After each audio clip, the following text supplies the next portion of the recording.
Welcome to the BiggerPockets Money podcast, show number 189, where we talk with Teri Slater about changing your mindset and habits in order to get out of debt.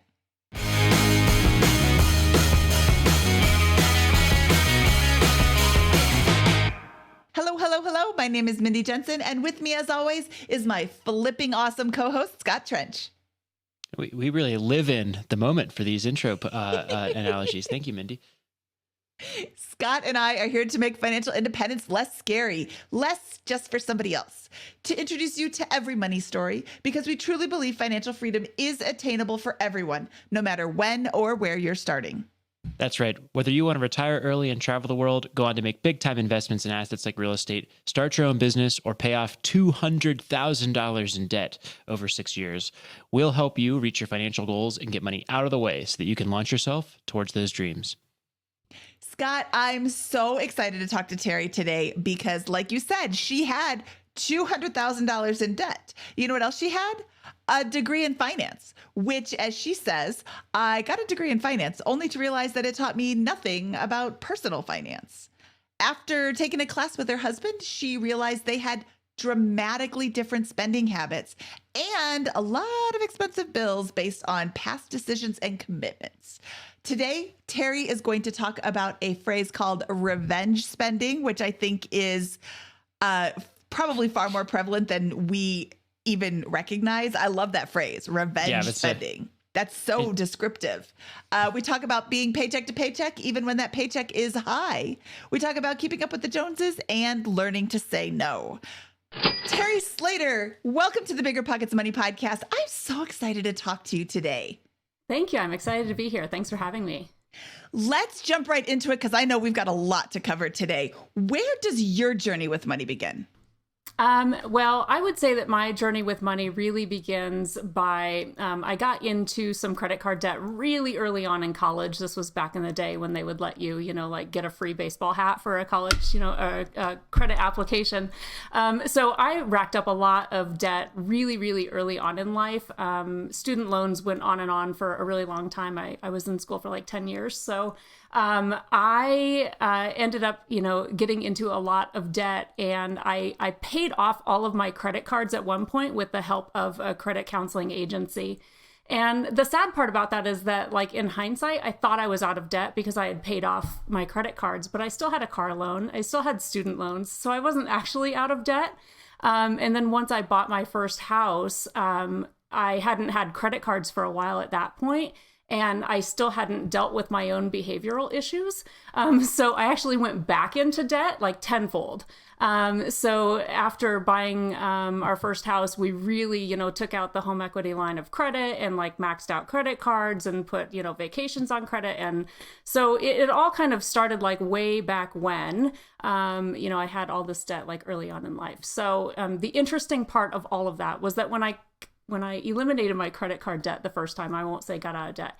When I eliminated my credit card debt the first time, I thought I learned a lot, and I thought, boy, I really want to teach other people about this. So I went to school and I got a degree in finance, which has nothing to do with personal finance at all. So kind of learned that. So that's why it really took me a long time to end up addressing all the behavioral issues as well. Yeah, those finance degrees are whack. Yeah. That's a bit of foreshadowing that behavioral issues. But I think that's really important to realize that this is not, you don't just pay off your credit card debt and then you're done. Until you address those behavioral issues, until you address like the reason behind the spending, it's going to come back. It's just like losing weight. If you overeat to compensate or you eat junk food all the time, you lose the weight and you don't change the behavior, it's going to come back. It's going to come back tenfold, just like you did. Yep, exactly. So what sort of debt load are we talking about coming out of college? Okay, let me just preface this by saying that I didn't get out of college until after I was already like married and had a kid. So that was like later. But my early years, I probably had, maybe I'm going to say around like eight $8,000 to $10,000 in like miscellaneous, like, I mean, I did it all wrong. Like I bounced checks, I had, credit cards. I had, different, like, I would get these checks in the mail. I don't know if they still do this. I hope not. But I get these checks in the mail that's like, just take this to the bank and cash it. And I would do that. And I didn't realize that it was like 26% interest, like right away.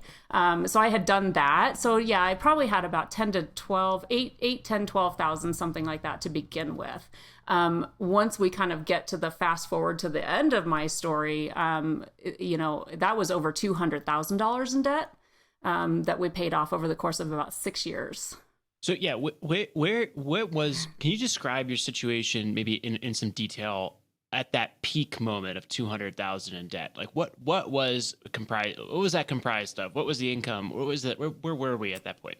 Yeah. So at that point, I was still married. And so combined, we had over 6-figure income. I'm going to say it was probably in the neighborhood, ballpark, like, 130 to 150 a year combined income. And the debt, interestingly, I mean, it started out, I would say, as probably close to like $140,000 to $150,000 in debt.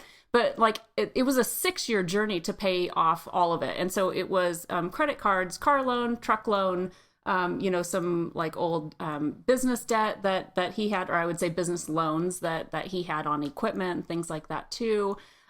We had, care credit accounts for like our pets that were always going to the vet.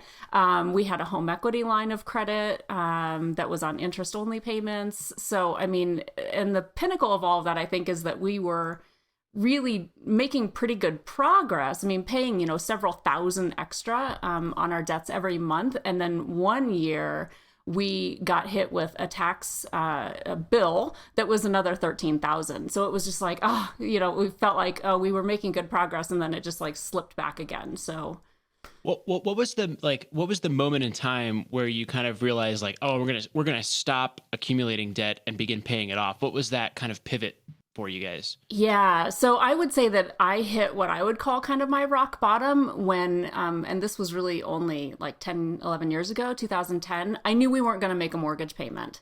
And that was the first time ever that I thought, oh, this is like, I don't know what we're going to do anymore. And so I called my parents and asked them if I could borrow enough money to, make a mortgage payment. And I said, I'll pay you back. I don't know when, but hopefully with my tax return next year. And then that was when we got hit with the tax bill.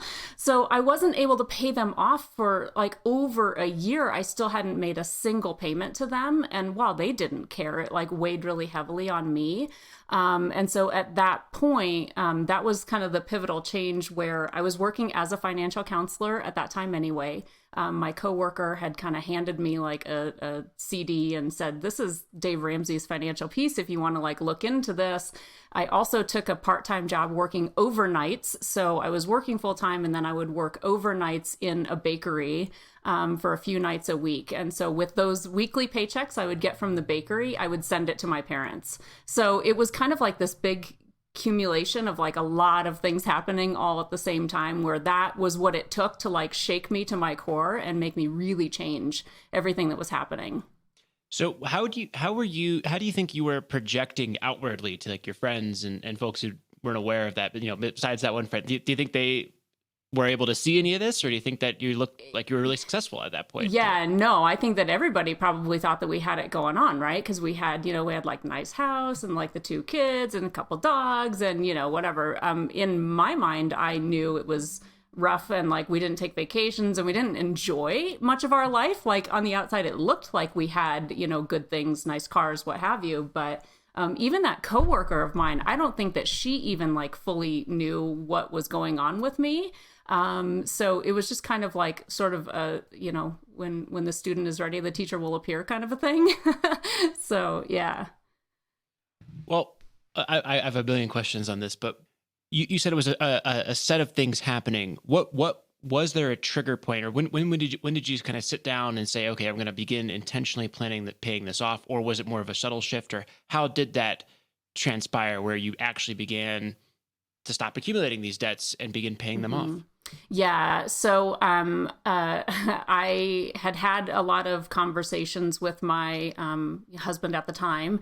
And, we were just kind of starting to look at like, how are we going to address things? And the communication between the two of us wasn't always ideal. I came to the table with one perspective and I think he felt attacked sometimes. And, it was just difficult communication in the relationship. And so for us, that's why I went through Financial Peace University with him, because I needed him to hear it from somebody else that wasn't me. And then the messages really kind of started to like sink in a little bit for him. It was still a very, very long road, but that was the pivotal moment where like we wrote it all down. Even I didn't do any budgeting before that, prior to that. And so that was when I became super diligent, and I've made a budget every single month since then, yeah. I have a comment. You have a degree in finance. Yeah. And $200,000 in debt. And you still didn't budget. So people who are listening right now who are like, I know I need to make a change. It's okay to not know what you're doing. Realizing that and making the change once you recognize it is the only thing that's going to help you out. You can't like beating yourself up. Oh, I'd never made a budget before, so I guess I'm just never going to, or I should be doing this and I'm not. I can't ever change. Yeah, you can, but you have to make it work. And here's Teri saying, I knew what to do and I still didn't do it. And it wasn't until I missed a mortgage payment and had to borrow from my parents that it really kind of kicked me into gear. Also, that comment about your husband, he had to hear it from somebody other than me. If you're coming at this from two different points, it can be impossible sometimes to convince someone that you're right. Don't try. If you have the conversation and it's not working out, find somebody else that they'll listen to so that you can get this. Ultimately, you want to get on the path. However you get there, it doesn't matter that you're right or they're right or whatever. Figure out some way to get them to listen. And yeah, sometimes it's not going to come from you. And that's it's hard. It's hard. Yeah, but it's hard. And I think that, people will change when they're ready to change. And I think that the best thing that we can do in relationships is to not nag, right? We can like bring up concepts, right? So like talk about like what your goals are for the future. And like if the two of you dream together and have these things together that you both look forward to, that's beneficial. We were just not necessarily aligned in life anyway, so that didn't work out. But, still having these like bigger goals and visions that you're working on together, and also coming at it from a position of curiosity, I think is really important too. So, if you're married to a spender and they spend on all kinds of crazy frivolous things, like maybe approach it not from a point of like, I wish you wouldn't do that or why are you doing that? But like really learn and ask questions about like, kind of getting at the root of why are they spending on what they're spending on? Because a lot of times it does cover up like other insecurities or, they've got past issues that maybe they haven't dealt with, like family money type history stories and things like that too. So come at it from a position of like understanding and curiosity and patience, because it takes time to get the other person on board. How long between your kind of decision point, your inflection point, and your husband's? That's really tough to answer. Tough to answer because, we're divorced now. And so I'm just going to go on record and say that I still think that we don't align necessarily with like our financial goals. Great. So, yeah. Sorry for the inartful question. No, it's not a problem at all. I want to be mindful of that, speaking, on behalf of him or anything like that too. So, yeah. Nope, makes perfect sense. Yeah.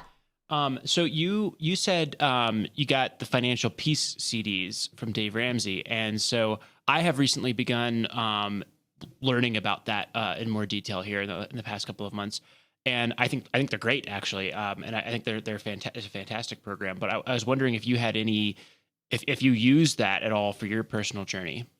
Yeah, so we went through the actual classes like in person. And so I will also say that both my ex and I did not come from like religious backgrounds. So that environment was definitely just kind of like a little bit different for us to be, you know, because it's usually facilitated in a church frequently. So we went through the classes and kind of, you know, followed the book and learned the lessons, and the baby steps are like really, it's just a super easy way to like break down the tactical part of personal finance. But there was also, when we went through that, there was also a part at the end of each meeting where you kind of got together in groups and would share and talk and discuss.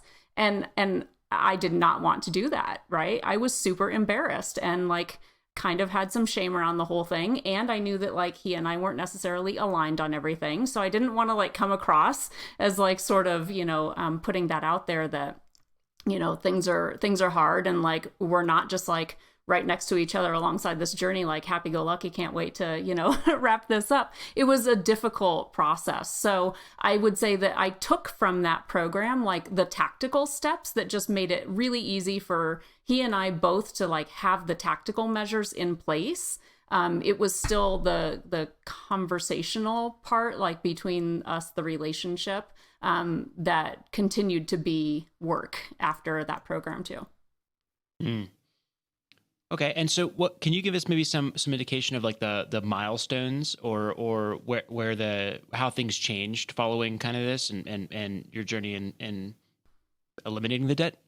Yeah, so I would say that mostly the whole thing kind of felt like a grind, but we definitely changed in that we became better at you know, saving money for bigger things that we needed and saying no to other things. One of the really interesting pivotal moments was that we had the house that we lived in actually had two furnaces, and so one of our furnaces went out, and we had been saving money to replace it. It wasn't an emergency because it went out in the spring, like late spring. So we knew we had until the next year to replace the furnace. So we were saving up cash to get a new furnace.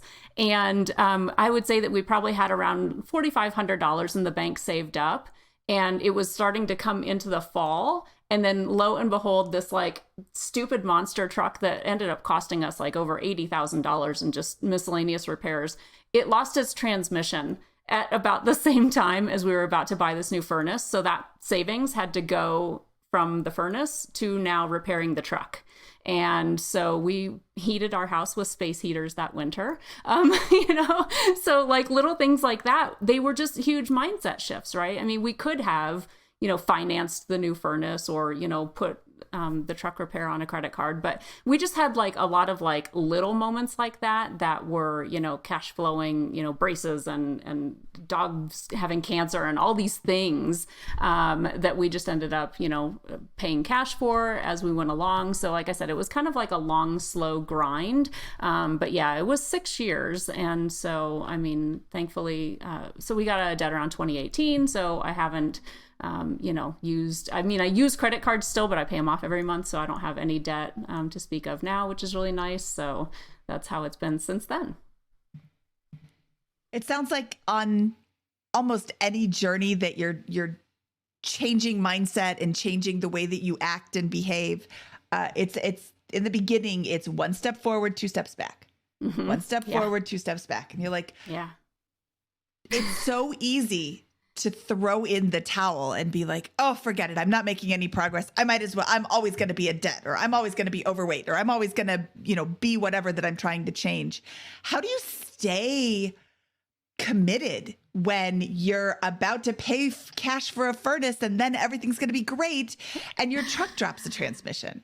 Yeah. I mean, it's hard, but I mean, there was no question about like what the end goal was. And the end goal was like no more debt, right? Like we're paying this off and there's not any more debt. So that was just like, that was a line in the sand that was drawn like back when we first started, which was around 2012. So that line had already been drawn. So we knew that we weren't going to cross that. But I think, you know, even if it is like kind of smooth sailing or you're not facing, you know, $200,000 in debt, it's a smaller hurdle. Either way, for some people, they can go at it with an intensity that is just like, I don't care if I sleep at night. I don't care if I eat. I'm just going to work, and pay off the debt. And for some of us, we really need to kind of build in these other tiny rewards. And so I'm kind of an advocate for that. Like, if you feel like you need to reward yourself every now and then for making progress to help keep you on track, then that's a really good way to go.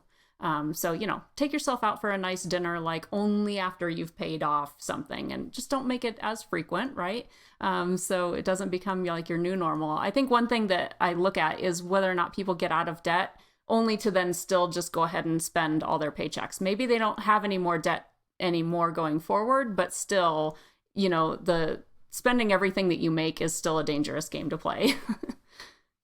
So I think a big elephant in the room here potentially is you mentioned earlier that you got divorced. Did that happen during or after your debt payoff journey? And were there any root causes with this journey that contributed? Oh, yeah, that's a great question. So it happened after. So we got out of debt in April of 2018, and then we divorced in late 2019. So it was, I would say, like a year and a half later. And sorry, what was your other question about that? Was there any like financial conflict that maybe was? Yeah. Yeah, no, it really wasn't. I mean, as much as this was like a really like challenging, part of our lives, the money didn't cause any fights. Like I said, it was just more like what was important to me wasn't important to him, and what was important to him wasn't important to me, right? So it was just like misaligned values that, ultimately ended that relationship. And so thank goodness we got out of debt beforehand, because that really made everything like pretty easy when it came to, just finalizing that. When you go back to the beginning of your journey, what were like kind of the biggest debts that were in your like the ones that maybe were the real grind at the end? Because of the snowball method with Dave Ramsey, you pay off the small ones. But what were some of those big ones that really took the bulk of that time?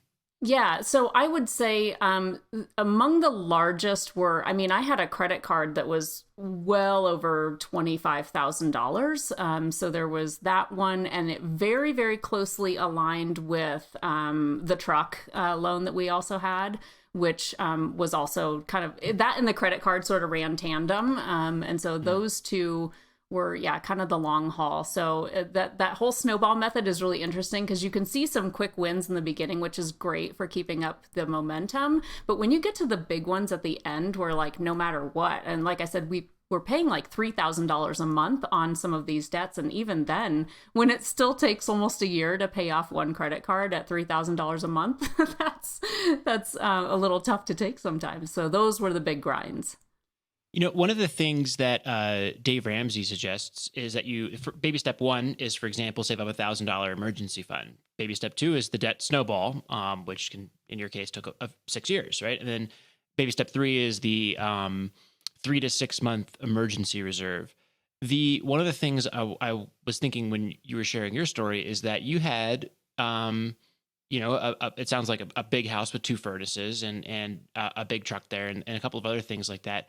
Do you feel that in your case, a bigger baby step one would have been beneficial? Do you think that there's nuance there, or do you think that the low reserve kept you uncomfortable and in it on the program? Yeah, that's a really great question. So, okay, let's just be clear and say that like having $1,000 in the bank was more accomplished than we had been for most of our adult life anyway. So, let's just call that what it is. It was good that we even had that.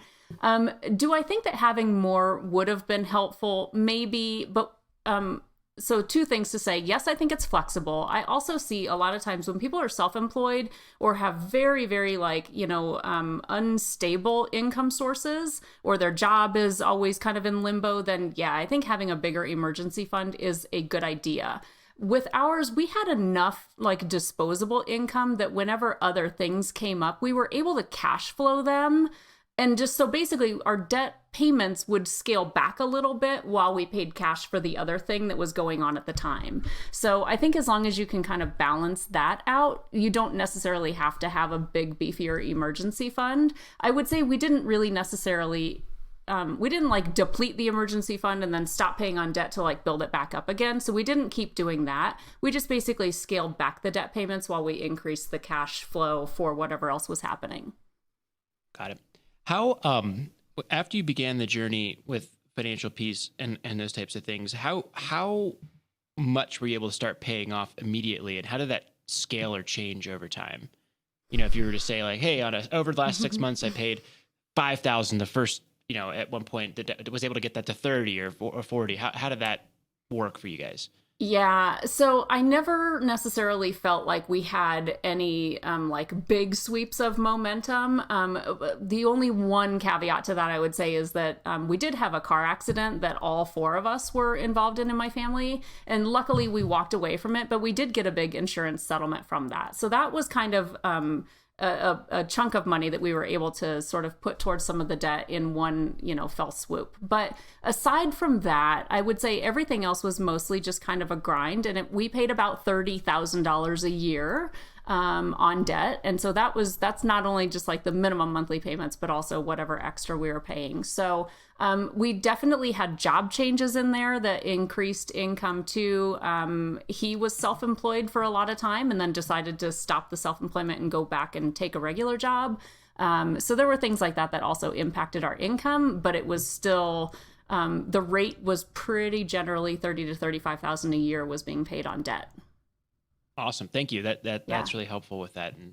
And it's interesting because in a lot of other stories we've heard, there's been kind of like it takes like a good 6 months to a year to really get into the momentum of paying it off. And then it, you know, however long it continues after that, it continues. Some cases are 18, 24, some cases are 6 years, some cases are 10 years with the debt payoff. Did you put yourself on a budget when you decided, okay, we're going to stop accumulating debt and we're going to pay it all off? Did you like track spending or, you know, say, okay, we only have this much money for each of these categories, or was it just kind of loosey-goosey? Yeah, for sure. So I've always done the bills, the finances in the relationship. And so, yes, so I said I had never done a budget really prior to then. To me, the most important first step really was just to even like see where we were spending. So once I had that, because I mean, a budget means almost nothing when you don't even know what you're currently spending. So once I had that, then we had a framework from which to work from where we could really kind of say, okay, that number for groceries seems about right. Like, I don't think I can make any adjustments there. Or, you know, we're going out to eat way more than I think maybe we should be. So let's see if we can just scale that back, right? So it helps you to at least determine like where you can cut back. So yes, what I did was I found online, and I still use this for any of my clients that want like a tool to like visualize the debt. There's a spreadsheet that's like a debt snowball calculator, and you basically just kind of plug in like the numbers on all your debt and then how much extra can you pay, and it shows you like the payoff timeline in spreadsheet form. So it's kind of an overwhelming spreadsheet, but I think it's super awesome because it shows you everything. So yeah, I was able to say, okay, this much extra will go to this. And we could see it, you know, month by month too, to be able to kind of track, you know, how we were doing with that. Sometimes the spreadsheets are overwhelming, but if you don't look at everything, you're going to miss something. And, you know, what are you spending on? Well, here's what I spend on groceries and gas. Great. Where does the rest of your money go? You have to look at everything. And that first month, when you first start looking at where your money's going, that is shocking. That is like, oh, wow. Right. Because you think you're good with money, or I'm making a lot of money. I don't have any problems. And then you start realizing I actually do have some problems. I need to change this. And that is, in my opinion, the most important thing you can do once you decide to get out of debt, or you decide to go into, you know, the FI movement and, you know, pursue financial independence. Track where your money is going.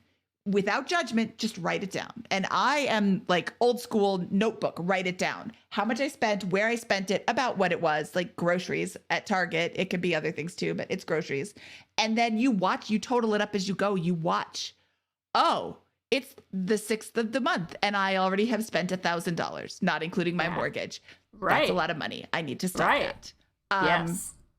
So yeah, that is powerful. And I love that your spreadsheet is overwhelming. If you want to get out of debt, it's overwhelming at first, and it gets easier every day that you commit to taking the steps to doing it. Yeah, and being able to see that timeline of when it's going to end too, right? Like knowing exactly when this is going to be over was super helpful. Yes, the light at the end of the tunnel. Yeah. So when you were in the middle of your debt-free journey, were you saving and investing anything, or were you just paying it all down? And if I see you shaking your head, so if you could go back and do it differently, would you have changed anything? Yeah, so this is such a great question. No, we were not putting anything into our retirement accounts at all, save for in 2013, I got a new job.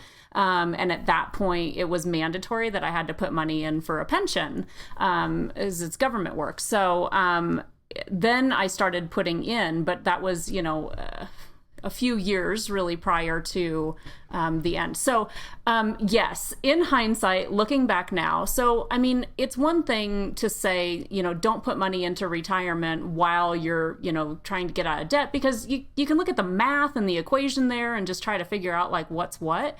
But when you think about the time value of money, like we lost a lot of time there. Right? I mean, that was 6 years, but let's be honest, we weren't putting a lot of money away before we were, getting into debt either. So, but we did definitely lose a lot of time. And I'm not as young as I wish I was. So now I'm kind of scrambling and trying to like make up for that now. So what happened after? So you get back to zero in 2018. First of all, how does that feel? Are things improving in general with respect to your outlook on your financial position at that point? And then what happens next? Yeah, so it definitely was such a celebratory moment, and we really brought our daughters along on this journey with us. Like we would have monthly budget meetings with them too. So like they got to understand, I wanted them to understand why we were saying no all the time to, whatever little requests they had. So we brought them along that journey too. So they definitely understood that it was like a big deal. So it was a huge celebration after the fact. I don't even think that we had any particular, like a big dinner or trip or anything like that. We really just like shot off confetti in the house and like, screamed at ourselves, we're debt free. So, but yeah, so that definitely was a pretty interesting moment, and it was nice to bring them along board with that too.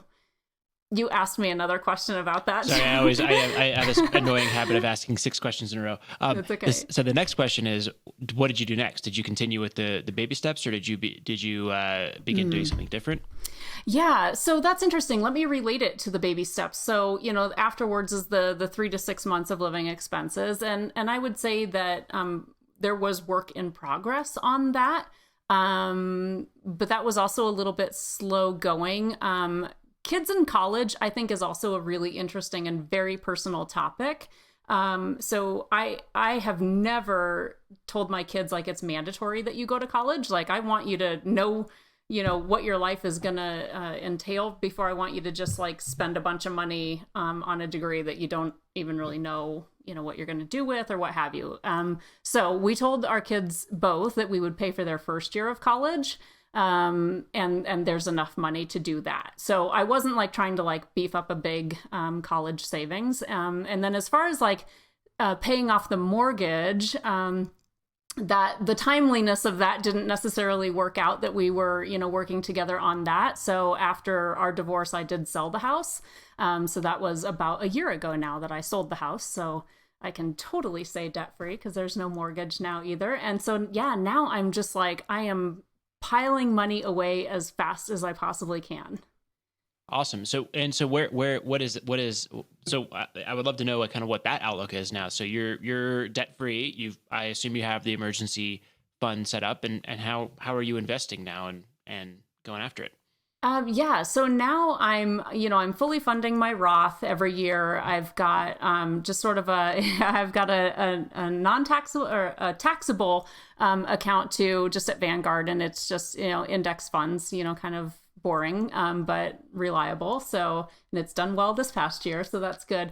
And then I do have like existing like employer, other money that's still kind of sitting off to the side there. So there was a Roth 401k option available. So that's something that I also max out as well too. So nice. Yeah. Well, it sounds like you're off to the races with all this stuff. and you have a business now that you run. Is that right? Yep, absolutely. Do you want to walk us through kind of how you started that or how you got into that? Was that simultaneous with all this or in progress, or how did that get going? Yeah. So, like I said, when I was first learning about personal finance and got a finance degree and realized that really wasn't it, I called a nonprofit and asked them if I could just come and teach like high school students. I wanted to teach other people about personal finance. And so they brought me on just kind of on a volunteer basis to do, teaching. I would go to like senior centers and community centers and high schools and teach basic personal finance stuff. And then I became a financial counselor for this nonprofit back in 2009. So you can imagine I did a lot of foreclosure counseling. I did a lot of bankruptcy counseling. So that was work that I had done previously with the nonprofit. And so now I have shifted into my current financial coaching business is I'm a very detail oriented person. So I'm still very tactical and kind of teaching people like how to move forward in their personal finances. But I really focus a lot now on the behavioral stuff and sort of helping them to have productive conversations. And a lot of it is just kind of guiding conversations. A lot of couples have one person that does the money, if you will. And so that person can kind of come at the picture with sort of I would say a jaded view, right? Sometimes we can get like automatically defensive about, what the other person is doing or spending or what have you. And sometimes the other person just needs to be brought on board. So I kind of help to facilitate those conversations to make sure that they are, calmly working together on the same goals. All right. So, do you have any experience working with like, and I'm asking this because I have personal curiosity here, but with like, do you ever get people who have weird situations with debt where like, I think I owe this person money or don't have that, or is that something that you help with, or is it more of a conversation facilitation? Yeah, all the time. So I generally will tell people, first of all, if you don't even know what's out there, right, go pull a credit report. So that's kind of first and foremost, because a lot of times there's things that we're not aware of, or sometimes people don't realize that they had things that went to collections. And no one's reaching out to them, so they, don't know that's there. It's also a good, fraud prevention tactic too, because I've certainly seen, it's really sad when you see this, but I've seen a lot of families where even, especially if a couple of people in the family share the same name, you can see some sort of family financial fraud happening. So yeah, I do kind of walk through that with people to be able to see everything that way you can map it out, because you need to have the whole picture to start, mapping it out. Yeah, I've taken a big interest in this, especially with some folks that have, checkered pasts. In some cases, there can be a lot of weird stuff going on, right? So like, hey, here's a loan that's not kept on the books, or here's a friend or family member who has impersonated me. And so it's literally cases of fraud in some cases, but we're not willing to press charges because it's friend or family and those types of things. And I think the biggest question overall that at least I've seen, and I'll defer to your experience, but is around this big question mark of the statute of limitations on old debts. And so, have you come across that, and how would you advise somebody who's got an old debt that they're afraid to talk to because they don't want to restart it or whatever? How does that work with the statute of limitations on old debt? Yeah. So truthfully speaking, it's been kind of a long time since I've come across that situation. So I'm always like, I don't necessarily keep up with all of the laws. So I'm always a little hesitant to answer anything that could be construed as legal or accounting advice, which it's not. But a lot of times, let's also, maybe if I can also talk about like family debt too, things like that. Like I think that there's often, it's known that like, they don't expect to get that money from me. Or sometimes it's the opposite of like, I know they don't want me to pay them back, but I want to pay them back, right? And so a lot of times the conversation can be just about like integrity, as far as like what you want to pay back. But when you're dealing with like old debts where you're afraid of what might happen, I always say that communication is key all the time. And so number one, have a plan before you like make the call. And there's a lot to watch out for as far as kind of like, shadiness, right? So if you've got an old debt and you call and say, hey, I want to pay this off, and they tell you that they've, added 8 times the amount because of interest and fees, that's not the end all be all. You can have other conversations and kind of wiggle that down and find a meeting point or something like that. Don't pay on anything until you've got the agreement in writing, right? And don't allow electronic access to your bank account, because that's when it gets real nasty. But I think a lot of times people are also really afraid of someone coming after them. And I always say, there's a court process that has to happen, right? If someone's going to like garnish your wages or come after your bank account, they have to go through a court process, at least in Colorado, in order to get the judgment, in order to move forward with that too. So there's a big process involved there. In general, one of the fears is, hey, if I call a creditor, mm-hmm. and it's 5 years and the statute of limitation in my state is 6, then, and I even admit that it's mine, I restart the statute of limitations. So I don't even want to pick up the phone or answer the mail or whatever, because I'm letting that expire. Any like general advice there with, and this is entertainment and entertainment purposes only with this, but any general advice there? Yeah, I don't even know if I want to give any general advice on that. I'm so super careful about, anything that could even cross the line for legal that mm-hmm. I just, will defer to Mindy. Well, no, I'm not going to give legal advice either. I know I'm not qualified. Who is somebody that someone can talk to about this to get the information? Is this a CPA or an attorney or a credit counselor?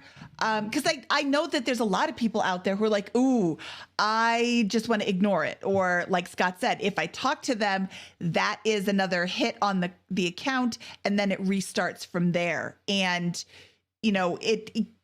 I like your comment about integrity. I want to pay off my debts, but also if they're going to write it off tomorrow, like, you don't want to, you don't want to wake a sleeping giant. How do I find out about that? Who's a good person to reach out to?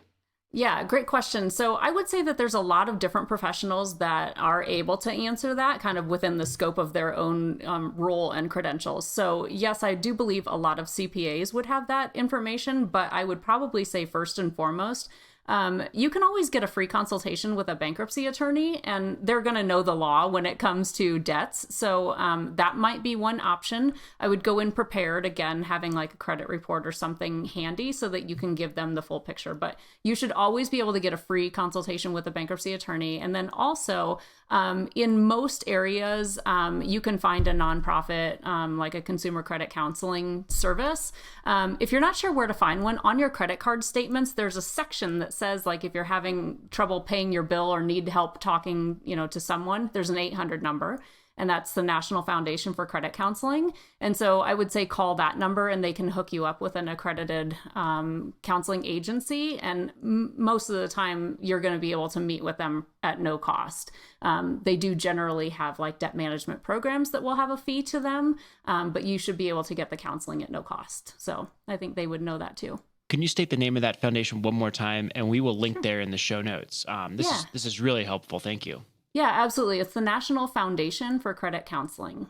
National Foundation for Credit Counseling. And we will link to that in the show notes. And hopefully there will be a number involved after we do some digging as well, that we can just post there. Yeah, that's great, because it just seems like, from my seat, I've got like a couple of rental properties and these large mortgages associated with that. And it's all very simple and very clear. I understand it perfectly with those types of things. But it seems like the people who most need this help have the most complicated and nuanced situations with, again, family debts or old debts, and it's like, do I even contact, if I have a problem, I know exactly who to call and how to get, and I know I'm gonna have to wait on the phone, the customer support line or whatever, and be annoyed, but it's not like a black box. And so, hey, I'm in 30,000 in debt and it's across all these different things. Do I now pay $500 to an attorney to figure that out? No way, right? And so that's where I think this is so helpful, is finding these resources and aggregating them so that people can call somebody and get confidence before they go after that. Yeah, absolutely.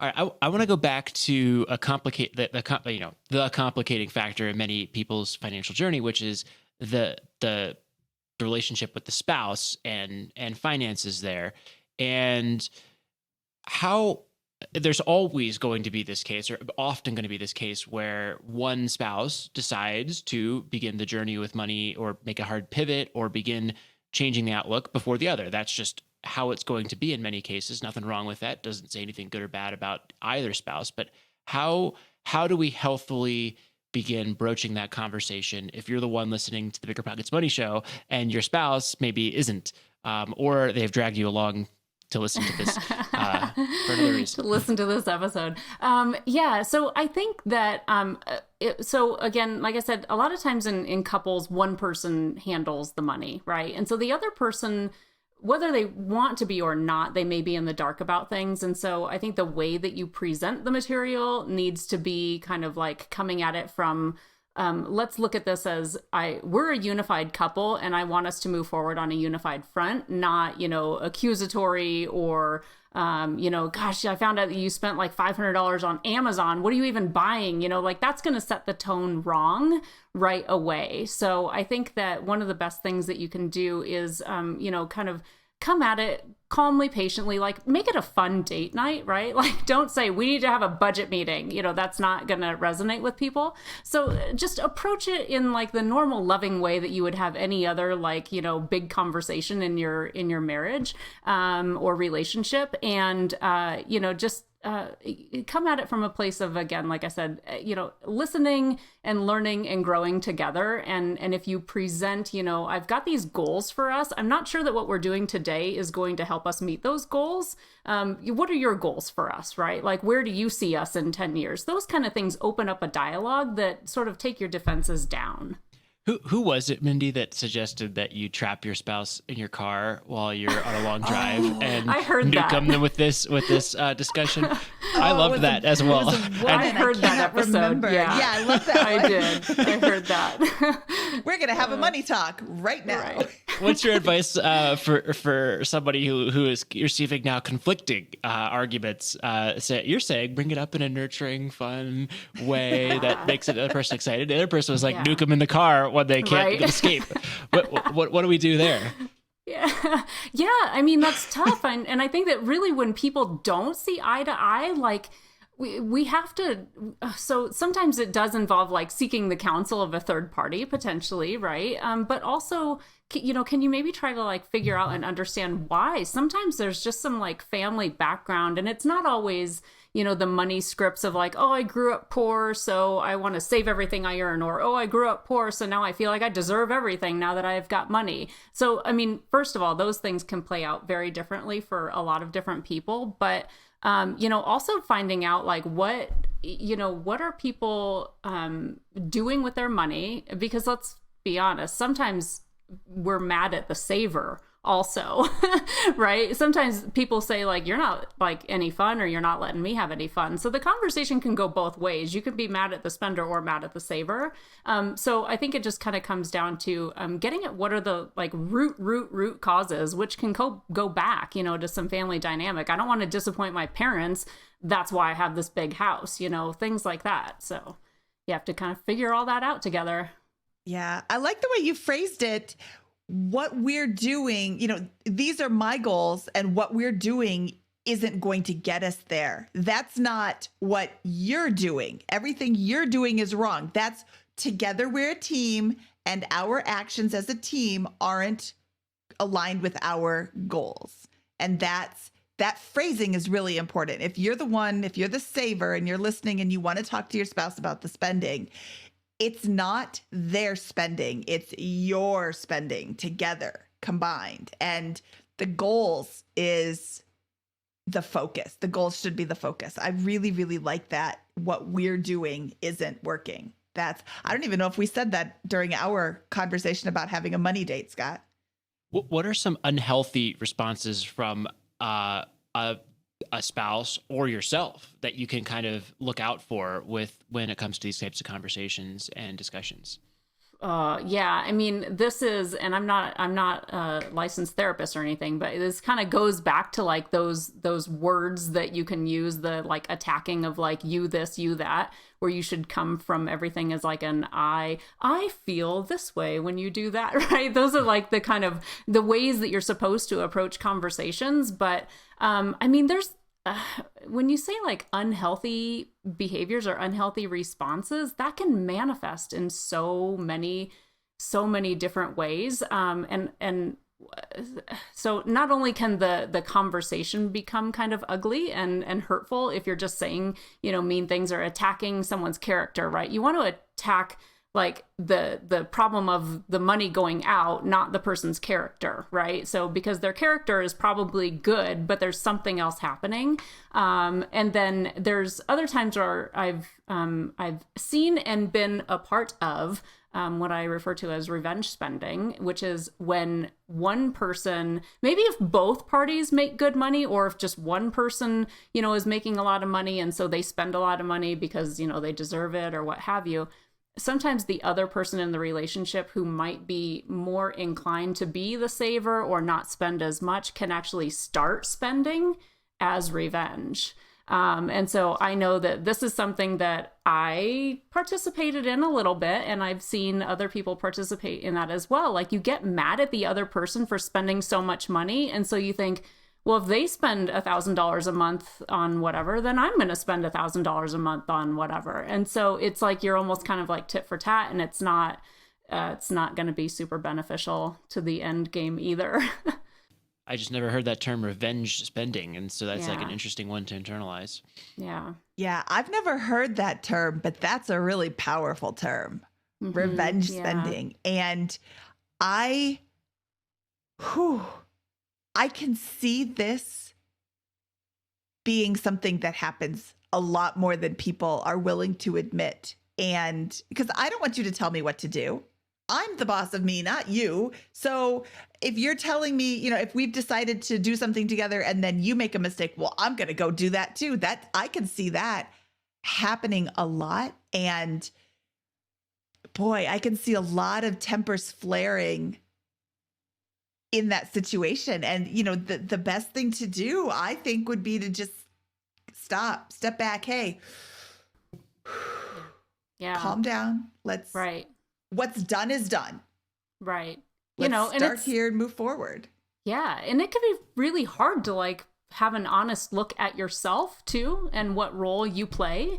And I think that was something that I definitely had to deal with, was what role am I playing in this? Like, how am I not facilitating these conversations very well? Or how am I maybe trying to be too restrictive, and how am I also spending some money that isn't aligned with our goals either? So it's tough, but you have to kind of be willing to look at both sides and see, because often you've got to have a balance in where you come to the table together. Oh, that's a good quote.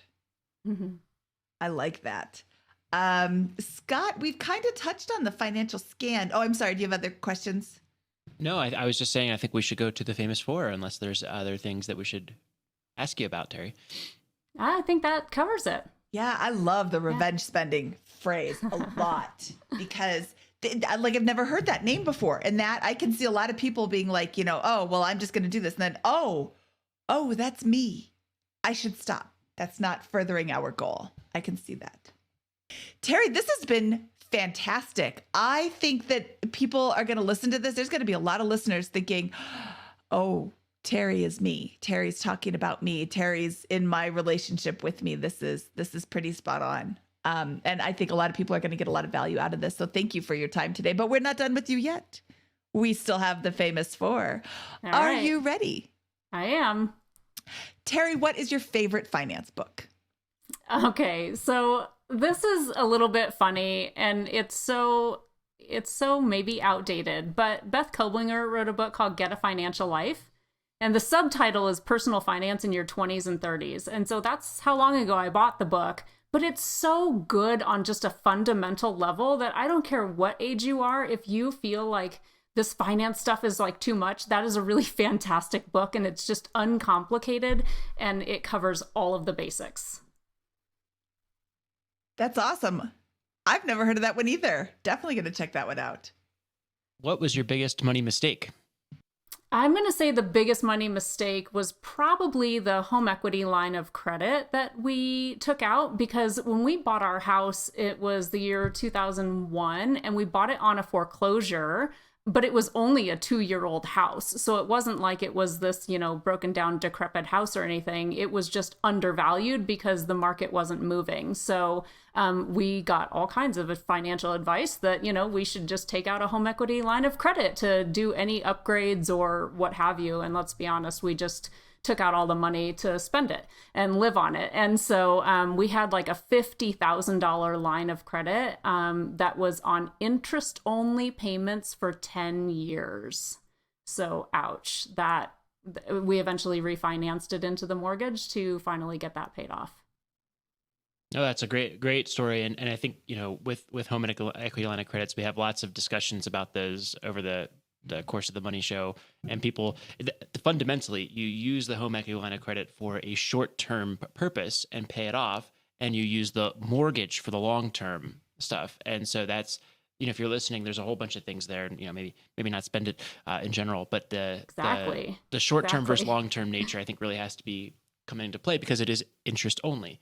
Yeah, exactly. And that tells you that we didn't address all of our behaviors, and that's more of what kept adding on to the debt too. So, yep. Mm-hmm.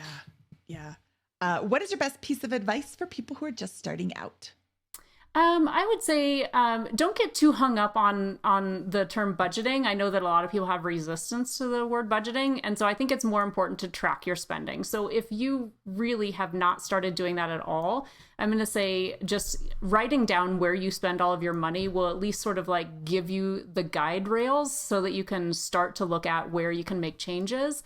And then again, if you're in a relationship and you're having these conversations with somebody to try to make changes, understand that it's not going to happen overnight. So I would say, be kind, be curious, and be patient with your significant other so that you guys can eventually move towards the same goals.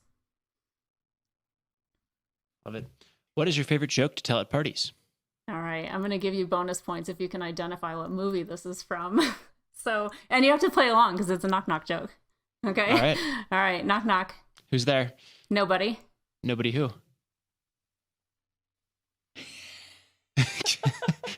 Okay. Do you recognize it? It's from a don't. movie. It's from The Pursuit of Happiness with Will Smith. Yeah, I love that. I didn't see that movie. Oh, it's so good. So good. Another money movie.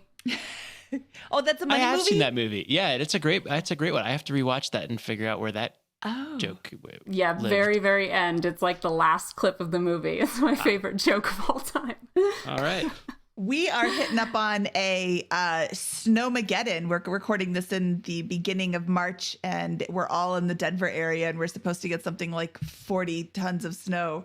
So I might watch that movie this weekend along with 100 others. Excellent. I'm not going anywhere. Yeah. Okay, Teri, I first came in contact with you through your new video series. Can you tell people where they can find that and where they can find more about you? Yeah, absolutely. So if you go to my website, it's terislater.com. And I've just launched a free mini course. It's a 3-part video series, and it's designed to really just kind of give you like the 3 basic steps on kind of how to get started. But the benefit for me there is that I like to interact with as many people as possible with a low barrier to entry. So it's free because I just want to be able to talk to as many people as I can so that I can really kind of figure out what everybody's different stories are and how we can can best help them moving forward. So yeah, you can find links to that on my website. At the bottom of the website is where you can find me on all the different social platforms as well. Great. And we will link to all of those in the show notes. Awesome. Yes, this is awesome. Teri, thank you so much for your time today. This was a lot of fun, and I learned a lot from you. Ooh, revenge spending. Awesome. Thank you guys so much for having me. Okay, and we'll talk to you soon. All right, thanks. Okay, that was Teri Slater. Scott, what did you think of Teri's story? I thought it was fantastic. I think it was a great debt payoff story, and it talked about the emotion and the challenge, and the baby steps of Dave Ramsey, which I think are just such a powerful tool for that purpose. And so I learned a lot from Teri, and I think she's in a really good place financially with what she's doing right now, and I'll be interested to see how her journey evolves from here. Yeah, I really liked her story, and I love focusing on changing your habits because, like she said, if you don't fix what the underlying problem is, you're never going to fix your finances. You might get out of debt, but you'll find yourself in even more debt very closely down the road. Yeah. I think it's interesting too that there's probably a lot of people out there who have a pretty high income and a lot of debt and think they're doing fine and need to kind of self-actualize this. Like, no, it's not fine to have lots of consumer debt if you have a high income. It's time to kill that, get back to zero, or eliminate the consumer debt and begin building wealth, because it's just so much more freeing and I don't know. It's something that I think you need to wake up and get going with that. And that's exactly what Teri did. And then I think together, her and her husband were able to knock that out. And so if they can do it, a lot of other people can do it too. Exactly. The revenge spending, that phrase. Ooh. So when she said revenge spending, I was thinking, oh, the spender is revenge spending because you're making them not spend any money and they're not having any fun. So they're going to have revenge. And she's like, no, it's the saver saying, you're not doing it. Why should I? I'm going to go and get revenge on you. And really the only person you're hurting is yourself. But that phrase is my new favorite phrase. Yeah, I think it boils down to like an interpretation of fair and unfair, which I think is a really unhealthy thing to be thinking about with respect to your finances. Not fair. Like, finances are not fair. Capitalism, not fair. It doesn't matter. The rules do not change. You have to spend less than you bring in. And if you're spending equal to your partner because you feel like that's what your right is, you're just compounding the problem. So I think that's where I think the revenge spending comes down to. And the fair, unfair word, I think, can really disrupt your life and your finances and probably other parts of your life too. But again, I like Teri, I'm also not a therapist. Yeah, that's a really important thing to talk about, Scott, is the fairness. Don't keep track. Don't keep score. It is not about keeping score. It isn't about, oh, you spent $12. I only spent 10. Now I need to go spend 2. When you start keeping track of things, you are going to really seriously cause problems in your relationship. It's not you against your spouse. It's you and your spouse against the world. That was what I was I had to cut you off and steal your phrase because I love it so much. It's not my phrase. I got it from somebody else who I cannot remember who said that. But yes, that is someday I'll remember it and I will give credit where credit is due. Okay, Scott, should we get out of here? Let's do it. Before we get out of here, though, I want to give a shout out. I hadn't really, I've been to Mindy's house, but not since I think she completed it. Mindy has the most remarkable transformation of a live and flip with it. And these 2 pictures really summarize it. So if you want to go see those, join the Facebook group on BiggerPockets and go check them out. And one of the posts there shows her remarkable live and flip, which she profited $100 million off of last week. So $100 million. Yeah. Slightly less than that. IRS, don't come knocking on my door for that money. Yeah. But yeah, I think, so you had seen the middle of that journey. You hadn't seen the beginning. I don't think you knew what a dump it was when we bought it. So yeah. Well, thank you, Scott. That was, it's very impressive work. Yeah. And so like, Mindy is a true professional when it comes to these kinds of rehabs. My husband helped a little too. You know, he put a couple of pieces up. Yeah. And her husband, Scott. Thank you to whoever it was that was a listener that emailed Carl to informing him that Mindy called him Scott on one of the podcasts. No, that was called fantastic. You. Oh, Didn't yeah. I call You called you me Carl. Yeah. Carl? Yeah. Whatever it was. Mindy had a lapse there and it was hysterical. And thank you to whoever called her out to her husband directly to his email. That was fantastic. Made my day. Yeah. Thanks a lot. All right. Should we get out of here, Mindy? We should. From episode 189 of the BiggerPockets Money podcast, he is Scott Trench, and I am Mindy Jensen saying, okay, bye, Fry Guy.